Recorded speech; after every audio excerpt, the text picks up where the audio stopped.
عليكم ورحمة الله وبركاته. Waalaikumsalam warahmatullahi wabarakatuh.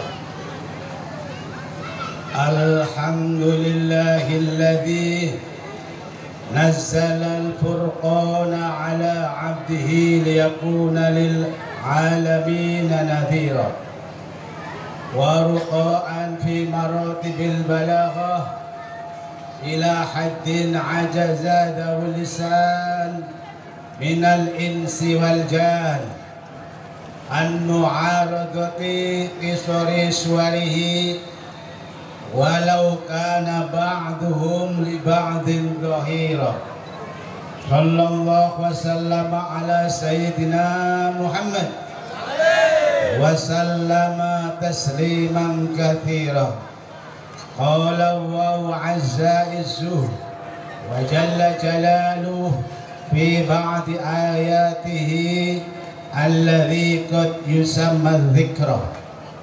A'udzu billahi minasy syaithanir rajim.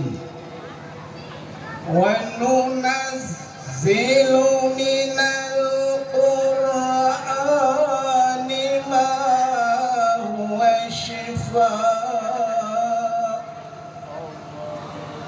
ma huwa shifaa'un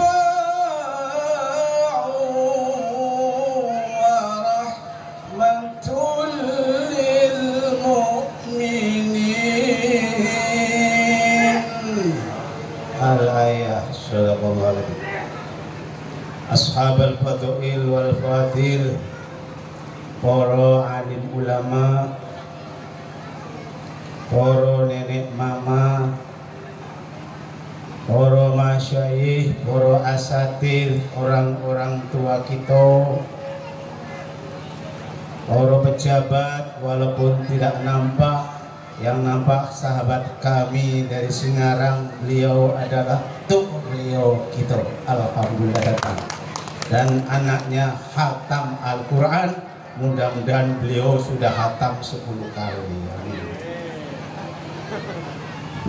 Ini sudah jam asar, saya suruh ngaji, belum sembahyang. Nanti kalau saya sembahyangnya terakhir, Bapak Ibu terakhir, jangan salahkan saya, yang salah panitia, ya. Yang salahnya besar adalah protokol karena ngasih mic, ya. Insya Allah saya ngaji paling 3 menit, ya. Cuman 1 menit isinya 1 jam, ya. Berarti 3 jam.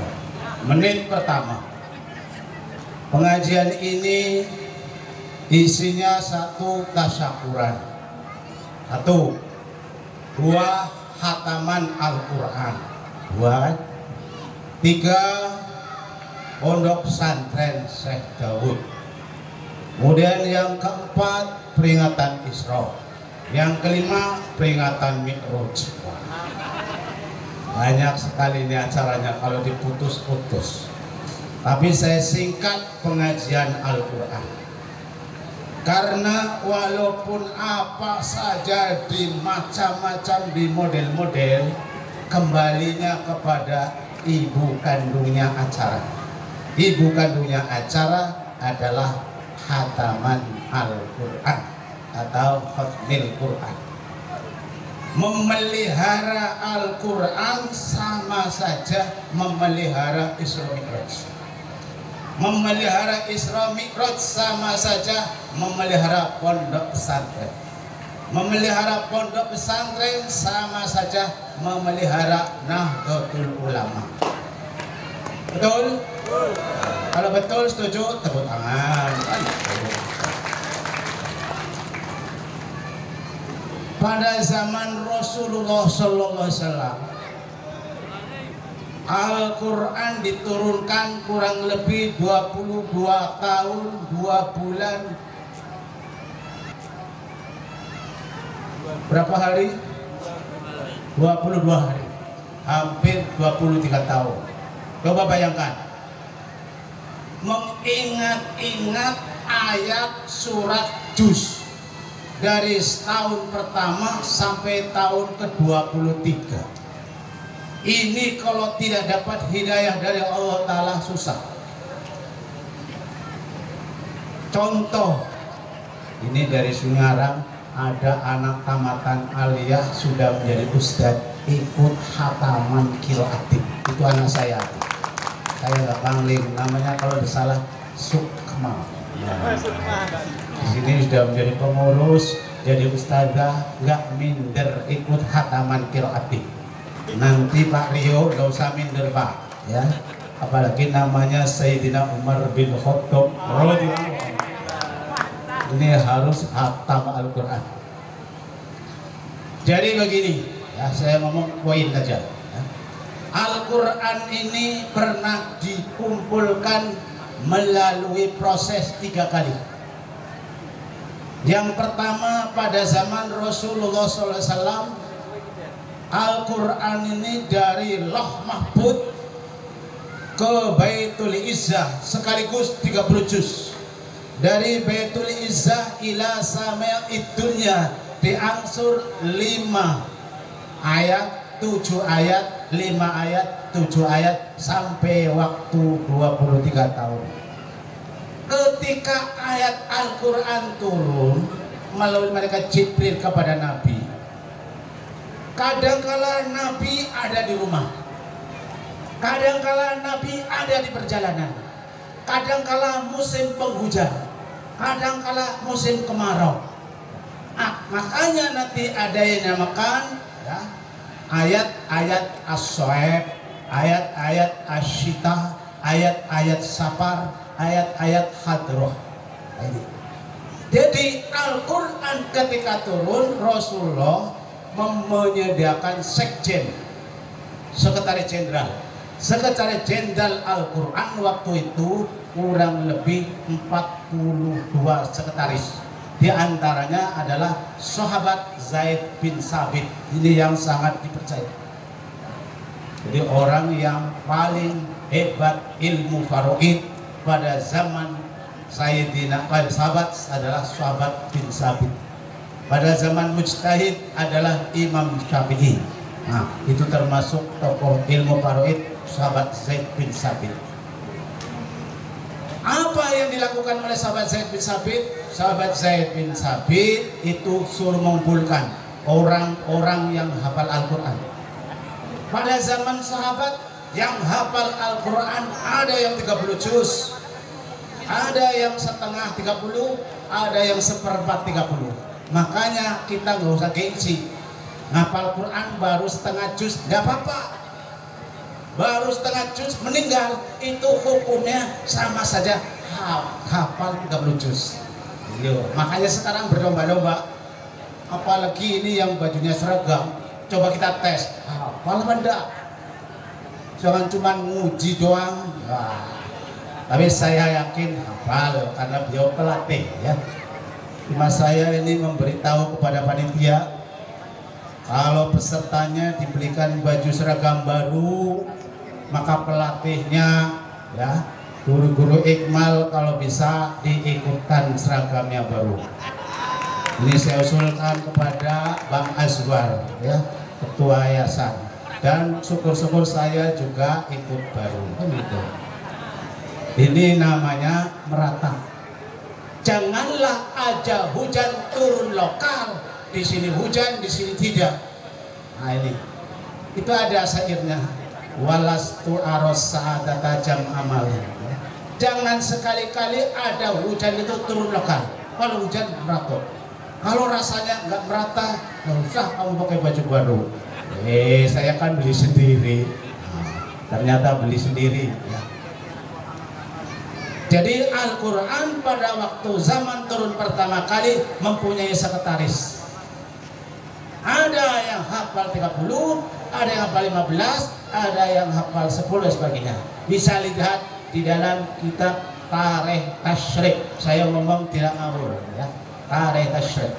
Itu dulu saya ngajar puluhan tahun Tarikh Tasyrik. Insyaallah masih ingat. Kemudian setelah Nabi Muhammad meninggal dunia, sahabat Abu Bakar juga ingin memelihara Coba dicek. Zaman Rasulullah itu Quran itu berserakan. Ada yang ditulis di pelapah kurma, ada yang tulis di kertas, ada yang tulis di kayu, dilempar di gudang. Ya. Ada yang di rumah Rasulullah, ada yang di rumah Hafsah, jadi berserakan. Ini tahu sejarahnya harus. Ya. Makanya zamannya Abu Bakar As-Siddiq dikumpulkan jadi satu.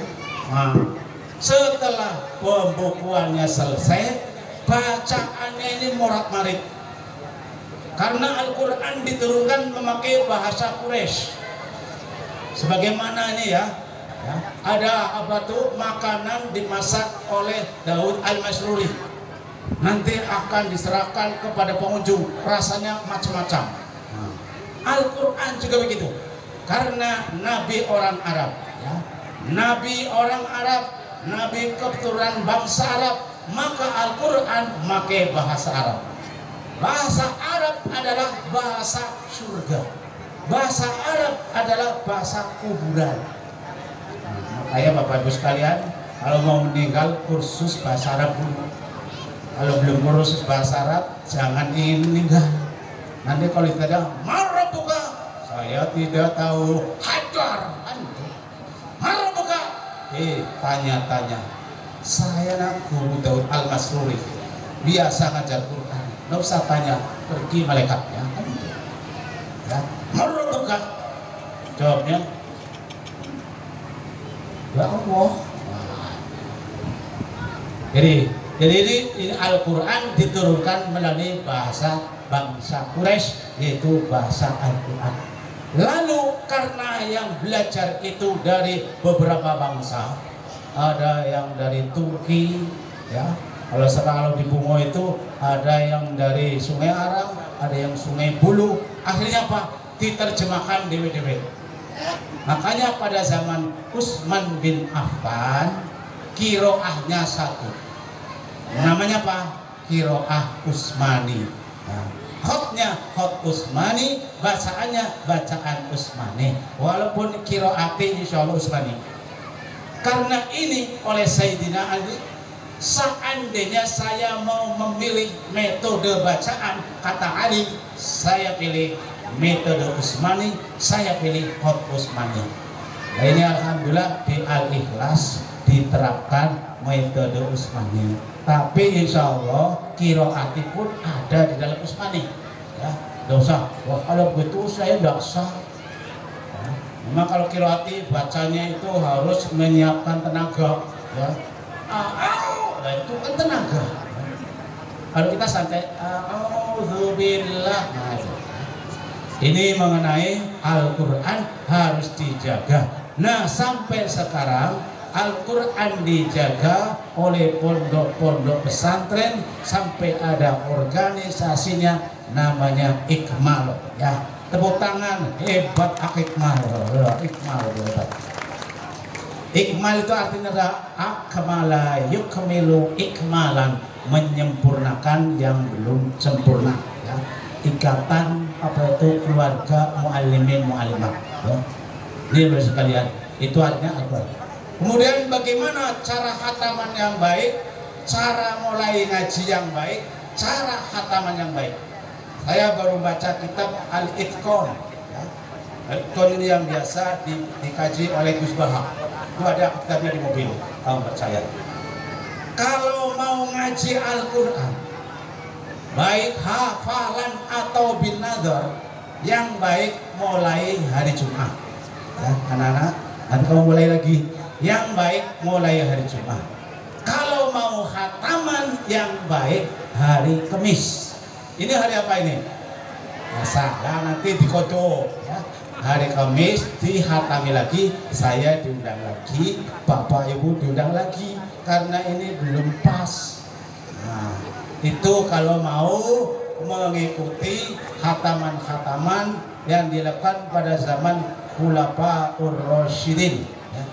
Kemudian membaca Al-Quran yang paling hebat, paling abdul itu waktunya kapan? Membaca Al-Quran yang paling jempol, membaca di waktu sembahyang. Ayo, siapa yang bisa membaca Al-Quran 30 juz sambil sembahyang? Ayo. Itu yang terbaik. Kira itu yang paling baik tuh ya, itu di waktu sembahyang. Nomor 2, yang paling baik membaca Al-Quran di waktu malam, karena waktu siang waktu kerja. Yang ketiga, yang paling rendah, membaca Al-Quran adalah nisful lail, separuh malam. Kapan waktunya? Pada maghrib sampai isya. Itu yang ada dasar makturnya. Cuman di pondok pesantren tidak bisa seperti itu.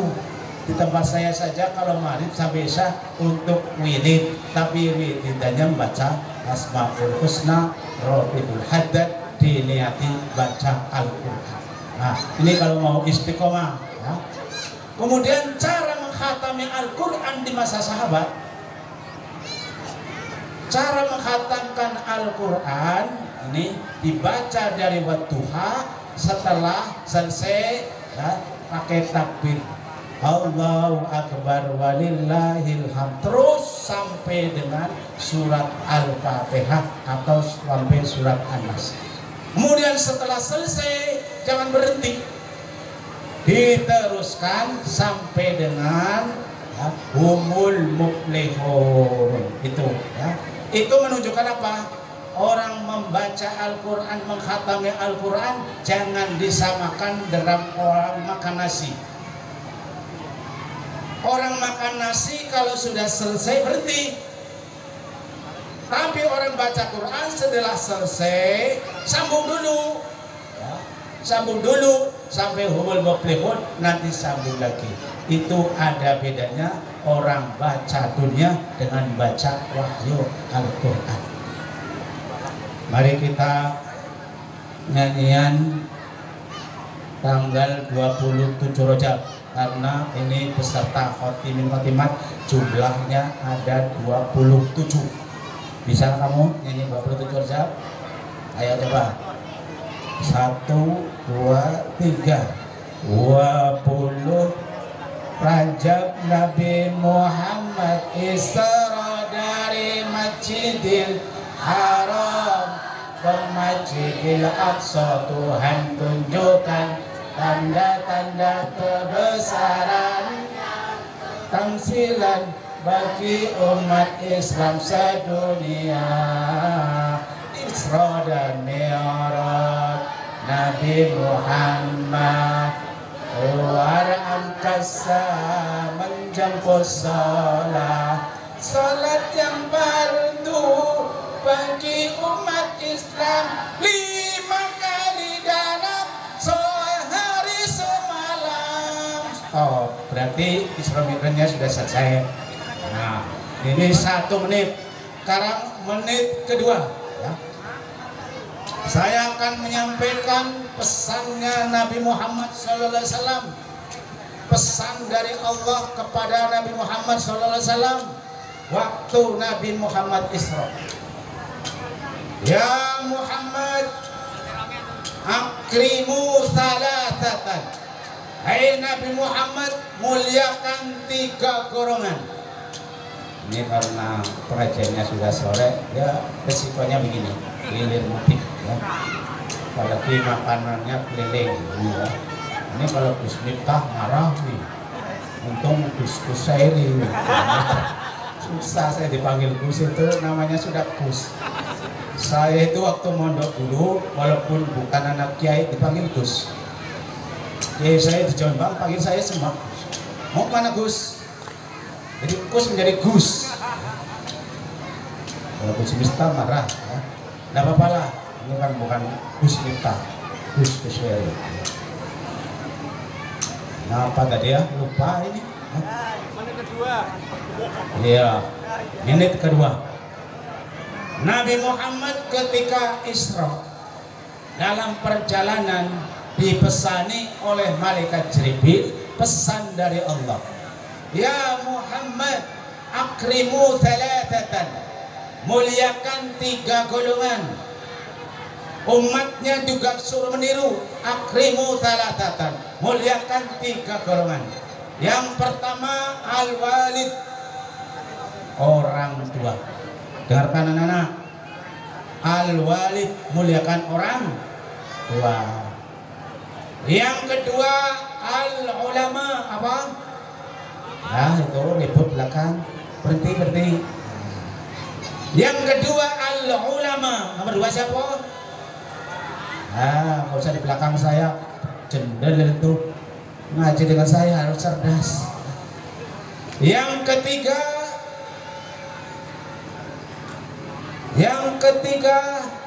hamilul Quran. Jadi tidak ada hafidul Quran. Istilah yang populer, yang terkenal bukan pondok tahfidul Quran, tapi pondok hamilul Quran. Jadi Quran itu digendong, bukan dihafal. Bab kalau dihafal cuman di mulut, tapi kalau digendong satu tubuh Al-Quran. Makanya siapa orangnya hafal Quran dipegang haram. Makanya kalau bapak-bapak punya istri hafal Al-Quran itu bahaya ya. Kalau mau tidur harus sama-sama punya wudhu. Ya. Nyentuh saya ini punya wudhu hafal Quran. Jadi orang yang hafal Al-Quran besok kalau meninggal dunia tidak akan dihisab. Nah, ingat-ingat, kamu hafal apa? Loh, ya. Tidak akan dihisab, tidak akan diazab, bahkan di kuburan disentuh oleh tanah saja, tanahnya kalah. Saya teringat waktu saya masih di pesantren Al-Hikmah Benda, bongkar masjid kiai saya. Di belakangnya mau dilakukan pelebaran masjid sebelah sana.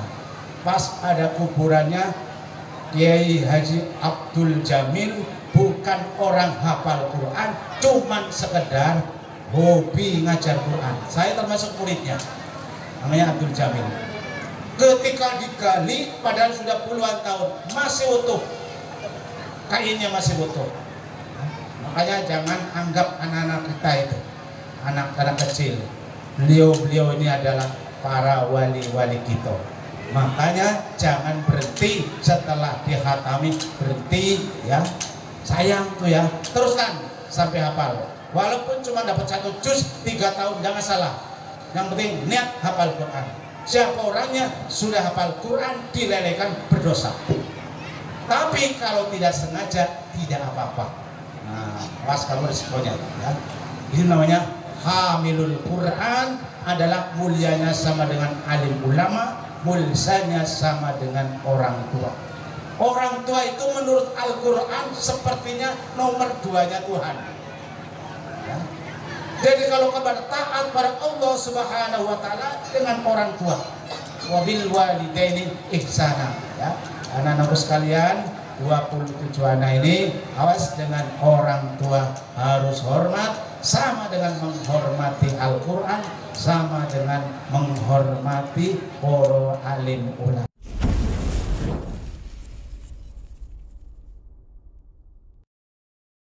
إذا أعجبكم فيديو فلا تنسوا إخوتي لايك شير واضغط على زر الجرس ليصل إليكم الجديد.